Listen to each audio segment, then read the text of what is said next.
নমস্কার, সীমার ন্যাচারাল ব্লগের আরও একটি নতুন পর্বে আপনাদের সকলকে অনেক অনেক স্বাগত জানিয়ে নতুন ভিডিও নিয়ে উপস্থিত হয়েছি। আজ আয়ুষকে নিয়ে একটু ডাক্তারখানায় নিয়ে যাচ্ছে ওর বাবা, কারণ এটা ওর রুটিন চেক আপ।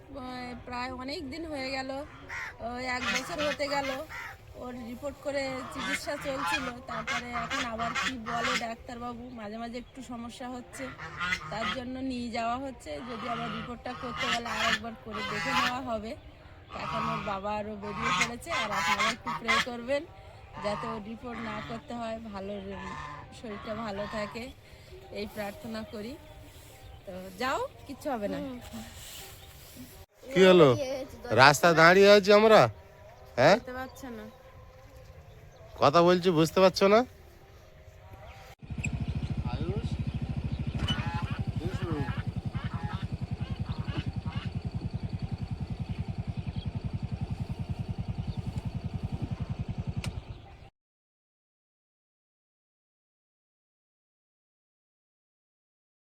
আয়ুষকে নিয়ে একটু ডাক্তার কাছে যাবো। সীমা তো বাড়ি আছে, ডাক্তার কি রিপোর্ট দেয় দেখি। মাঝে মাঝে একটু সমস্যা দেখা দিচ্ছে, তো ওই জন্য একেবারে ক্লিয়ার হয়ে যাচ্ছে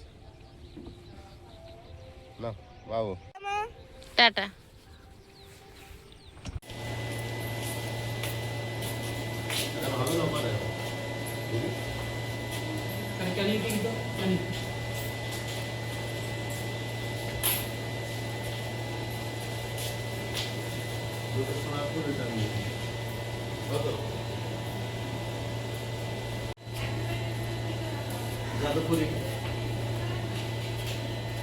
এখন দুটো টিকিট কাটলাম, আয়ুষের আর আমার। একবারে রিটার্ন টিকিট নিয়েছি, পরে সমস্যা হবে না।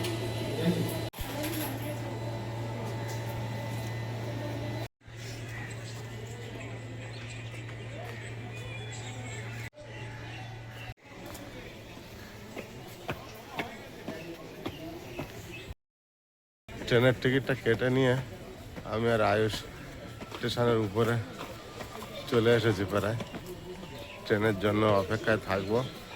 বেশি সময় লাগবে না, হয়তো 10-15 মিনিট পরেই ট্রেনটা চলে আসবে।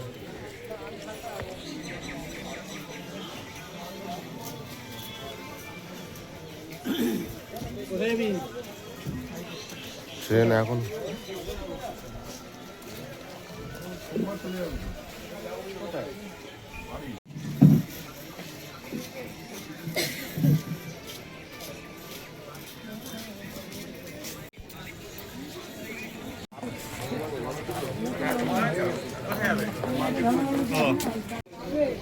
দেখতে দেখতে ট্রেনের যাত্রী স্টেশনে ভরে গিয়েছে, তো এখনও ট্রেনের দেখা মিলছে না। আশা করি ট্রেন এবারে এসে যাবে, যেহেতু যাত্রীগণ স্টেশনে ভরে গিয়েছে।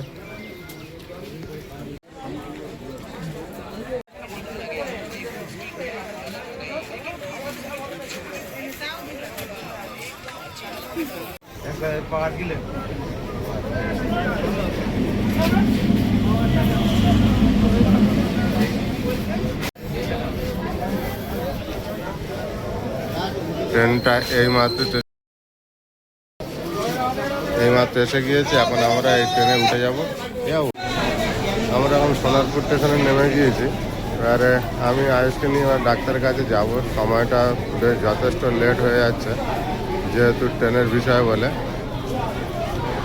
আর সোনারপুরে এটা হলো জংশন, প্রচুর যাত্রীর সমাগম।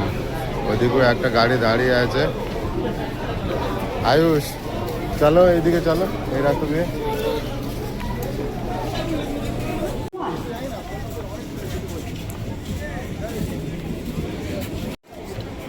আরও একটা ট্রেন আসছে হাপে যাওয়ার জন্য। সোনারপুরটা যেহেতু জংশন এলাকা, সেই জন্য এখানে প্রচুর যাত্রীর সমাগম।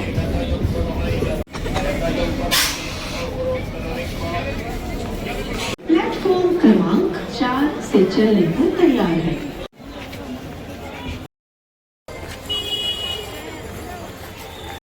আয়ুষ আর আমি আস্তে আস্তে স্টেশন থেকে সামনের দিকে এগিয়ে যাচ্ছি। আজকে যেহেতু সীমা আসেনি, আমি একা একাই ভিডিও করতে হচ্ছে সামনে পিছনে করে।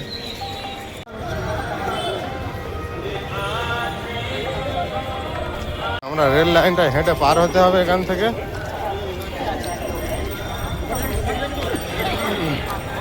আমরা রাস্তা দিয়ে হেঁটে হেঁটে যাচ্ছি আর সামনে দেখছি বেশ একটা করে বাইক দাঁড় করানো আছে বা সাইকেল, তার মধ্যে ফুল বিক্রি হচ্ছে।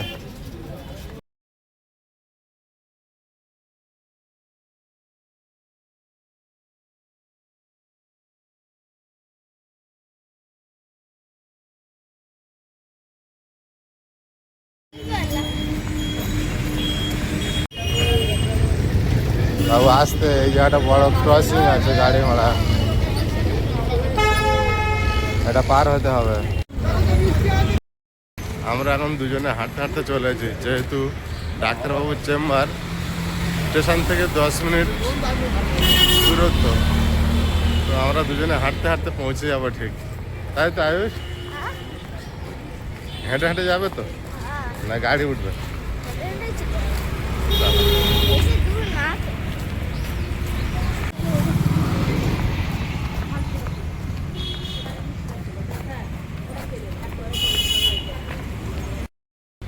আমরা ডাক্তারবাবুর ওখানে গিয়ে ভিডিও করতে পারবো না, কারণ ডাক্তারবাবুর ওখানে ভিডিও করার অ্যালাও নেই। ডাক্তারবাবু সেটা পছন্দ করেন না, যেহেতু আমরা যেতে যেতে যতটুকু ভিডিও করছি। সকালবেলা এখনো রাস্তায় কুয়াশা যেন কাটেনি, চারিদিকে ধোঁয়া ধোঁয়া হয়ে আছে। আমরা ডাক্তারবাবুর চেম্বারের কাছে প্রায় চলে এসেছি, আর এটা হলো ডাক্তারবাবুর নিজস্ব বাড়ি, আলাদা কোনো চেম্বার না।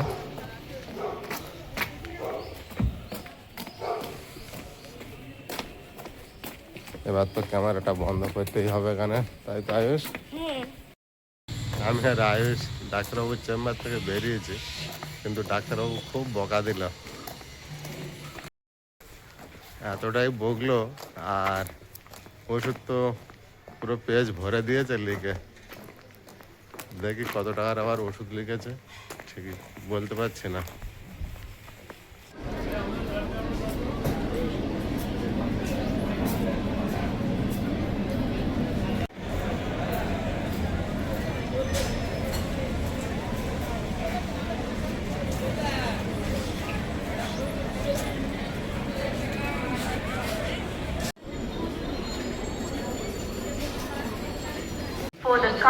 আয়ুষ, গাড়ি আসার সময় হয়ে গিয়েছে, আমরা এখন সোনারপুর গাড়ি আছে ট্রেনের অপেক্ষায়। তো ট্রেনের খবর হয়ে গিয়েছে, এইমাত্র ট্রেন আসার জন্য অ্যানাউন্স করেছে।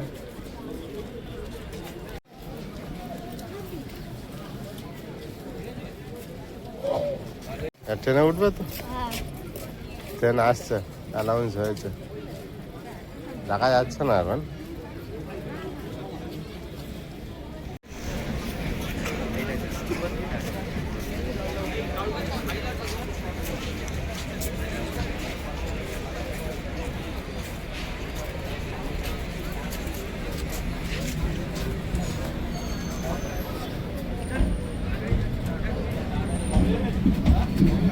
ট্রেন চলে এসেছে, এখন আমি আর আয়ুষ গাড়িতে উঠে পড়বো। আয়ুষ, রেডি হও। আমরা পিয়ালিতে নেমে গিয়েছি, আর ট্রেনটা তো ছেড়েই দিয়েছে। এখন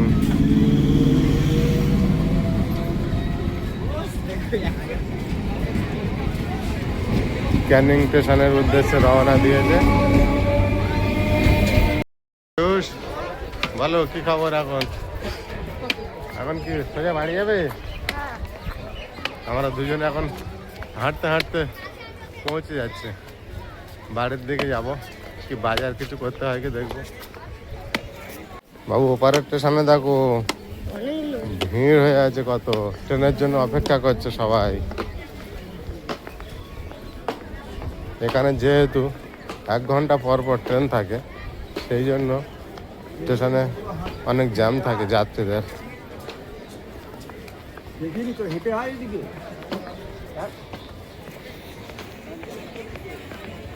আমরা একটু পিছনের দিকে উঠেছিলাম, যেহেতু ভিড়টা না পাই, কারণ আয়ুষ ছোট তো, ভিড় হলে কষ্ট হয়ে যাবে, সেই জন্য আমরা পিছনের দিকে ছিলাম। তো হাঁটতে হাঁটতে সামনের দিকে এগিয়ে এসেছি, আয়ুষের ওষুধ তো কেনা হলো না।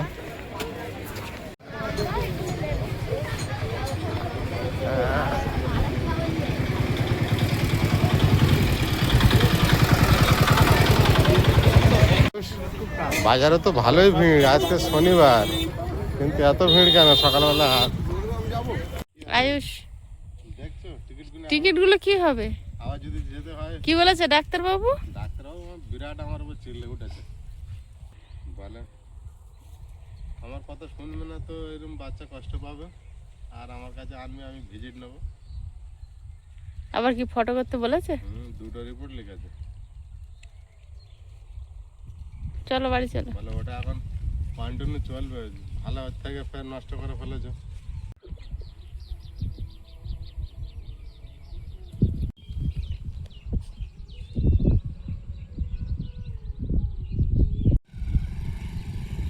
যাও না।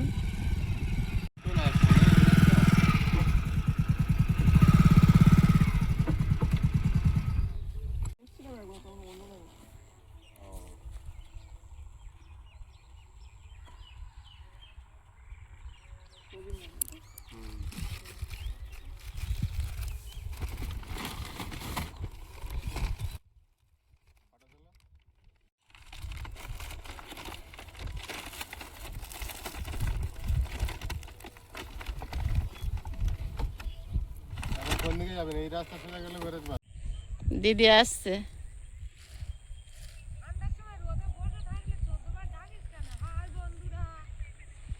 ছয় ডেকে নিয়ে আসতে হয়, রোদে একটা না। আমি ছয় বসে থাকবো আর তুই রোদে রোদে বসে থাকবি। আয় চাদর কিছুই খুলিনি। দুটো আগে এই পার্সেলটা খুলবো, কারণটা বলছি।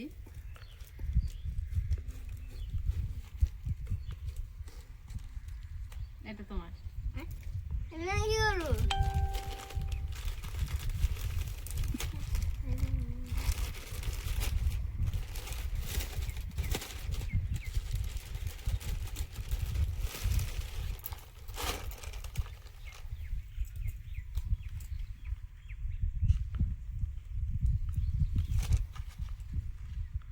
দারুণ।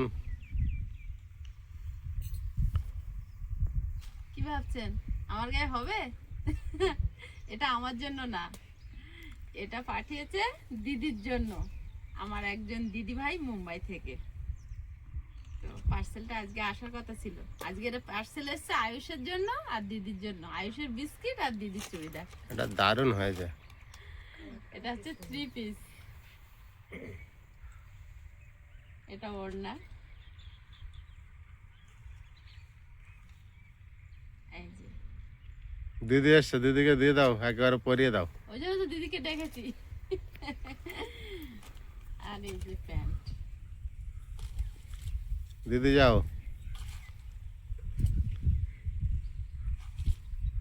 বাহ, কে পাঠিয়েছে? তোমার বড় বড় অনুষ্ঠানে যাওয়ার মতো খুব ভালো একটা জিনিস হয়েছে। বসো। খুব সুন্দর কালারটা তো। এটা আমার একটা বান্ধবী, হ্যাঁ, তোমার বোন। আচ্ছা, সেও তাহলে আমার বোন। হ্যাঁ তোমার বোন। বোন খুব শিগগিরই আসবে, কুল রাখবে। বোন তো বাচ্চা আছে। পেকেছে তাই এখন? পেকেছে? যা একটু হয়েছে বড় বড় খাওয়ার হয়েছে। মতো। সে পাখিগুলো সেই পাখি। একটা সময় ছিল সরস্বতী পুজোটা আমাদের জীবনে 90 দশকে যারা আমরা ছিলাম ওই সময়কার, যেন মনে হতো যে কি একটা ব্যাপার, কুলগুলো গাছতলায় লুটোপুটি খেলেও একটা খেতাম না, মা সরস্বতী পাঁচটা করিয়ে দিই। সত্যি। আর এখন কুলার গাছে রয়েছেই না। ওর না নাও। আরে ওটাও বড়। আমার এরকম পাঠিয়েছে, আমারটা হচ্ছে ব্লু কালার, আমি পরেছিলাম হ্যাঁ হ্যাঁ, যেদিন ওই বস্ত্র বিতরণ হ্যাঁ, হয়েছে, হ্যাঁ। ওইটা ওইটা ওটাও খুব সুন্দর। ওইটা আমার আর এইটা তোমার। হুম। হ্যাঁ আমারটা আমি পরেছি আর এটা এবার তোমার। আমার এবার আমার গিফটটা আমি এবার পরবো। হ্যাঁ তোমার গিফটটা তুমি নিয়ে নাও। পরো দেখে কেমন লাগে। ভাঁজ করতে পারবো না, এই তো। খুলে দিতে পারবো। খুব খুব দারুণ হয়েছে। আর আমি বলেই দিয়েছিলাম যে এক্সেলে পাঠাবো। না, ঠিকই। যে বলছিল দিদির গায়ে কেমন হবে তুমি বলো। আমি বলি ও তো বিশাল মোটা সোটা, সেই সবুজ সবুজ পাখিগুলো, ওরা হ্যাঁ ফুল খায়। সে 4টে-5টা করে বোন আসছে, এসে সব ফুলগুলো খাচ্ছে। দাঁড়া, ওরা আরো ওদের টিম আছে, আনবে, ওরা সবে দেখে গেল। এ ভগবান, এই তাহলে ভগবান এবারে ওই বললে বোনের হবে না। জন্য কুলটা এবারে পাঠাবো কি করে? বোন এই সপ্তাহের মধ্যেই চলে আসবে।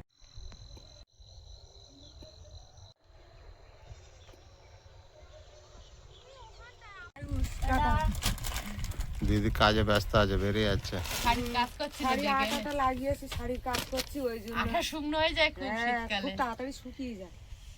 উঠেছে, সময় নেই।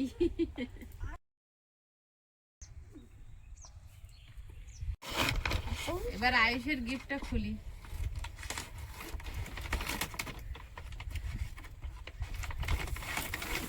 বাক্সটা কি বড় দেখেছো?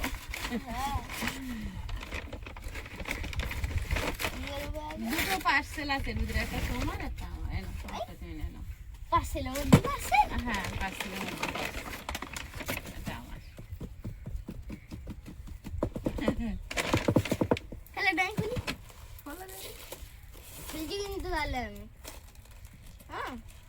ওরম ভাবে টেনে টেনে খুলে না বাবা, হাতে লাগবে। হাতে লেগে যাবে। ভালো ভালো ভালো। ওইটা আবার দিয়েছে, ওইটাও একই, বুঝলে? এই একটা খুলেছি, ওটা বন্ধ থাকে, এটা খেয়ে নিলে ওটা খুলে ফেলে। এই যে তোমার মিল্কের ওইটা দিয়েছে। এই যে এই বিস্কুটগুলো খুব ভালো। না, আর খুলো না, একই বিস্কিট বলে দিয়েছে আন্টি। থ্যাংক ইউ আন্টি, আমার প্রণাম নেবেন, আমাকে আশীর্বাদ করবেন। বিস্কুটগুলো আমার খুব পছন্দ। খুব পছন্দ। একটা প্যাকেট দেবো এখান থেকে, আর দেবো না। কেন? একটাও খাওয়া যাবে না। একটাও খাওয়া যাবে না। আন্টি আসবে, দিদি ভাই আসবে, সবাই খাবে, তুমি একা খাবে না। একটা বাক্সে খেয়ে নেবো, একটা বাক্সে থাকবে।